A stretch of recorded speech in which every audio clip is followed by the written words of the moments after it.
So the Lord said, look, I want you to physically and spiritually bathe in the photons of my light particles in the spirit.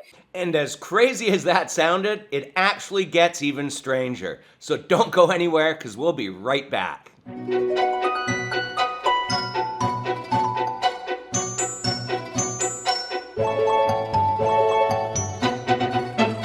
Hey everybody, Sean here, and welcome to Revealing Truth. And special thanks to Mark Scott for sharing this. That was Sarah Jane Biggart teamed up with false teacher Emma Stark. And she teaches nonsense like how to activate your prophetic senses, and teams up with other New Age so-called Christians like Liz Wright. She's been on the Jim Bakker Show, and these guys figure she's a trustworthy source to learn about discerning God's voice. And yes, she's even been on the Sid Roth Show, where of course you can buy her books. One of them forwarded by Emma Stark.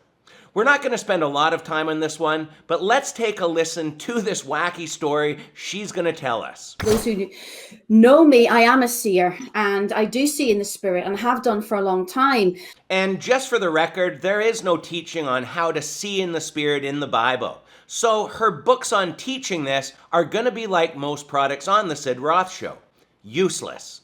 And I do see in the spirit and have done for a long time. But it was like, even today, the Lord took off blind man's glasses off my eyes and said, this is what I'm doing to the church in this, what he is calling the age of illumination, or the era of light and clarity. And this sense of the Lord bringing us to a doorway, to an entry point, and actually more like an act, if you will. Is I saw it like an act in a theater, the act of the church, if you will, in plays, this moving into something fresh and something new of revelation that is very distinctly based on light.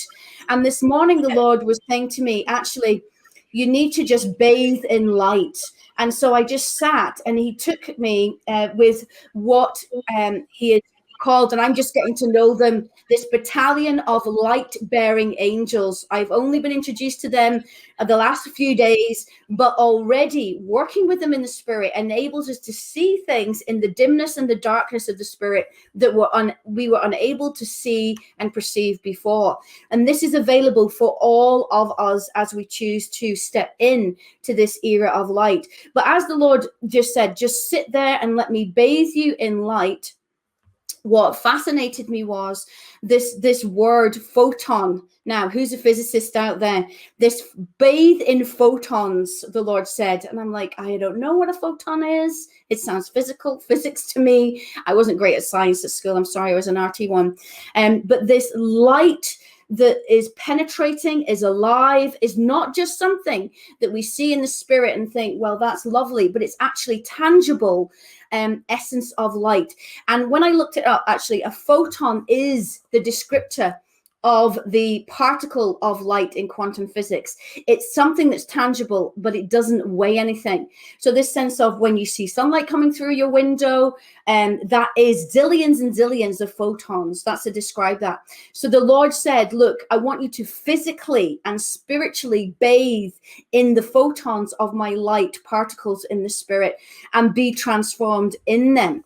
Folks, you can include the name of God in that New Age mumbo jumbo all you want, but that doesn't suddenly make it biblical.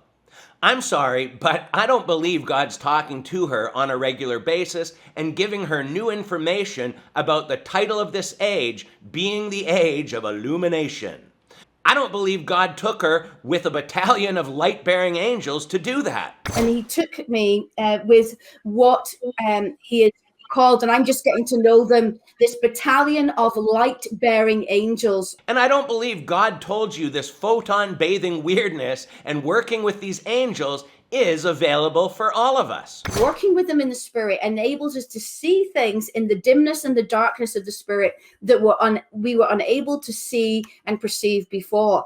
And this is available for all of us as we choose to step in to this era of light. These people and their stories get so tiring.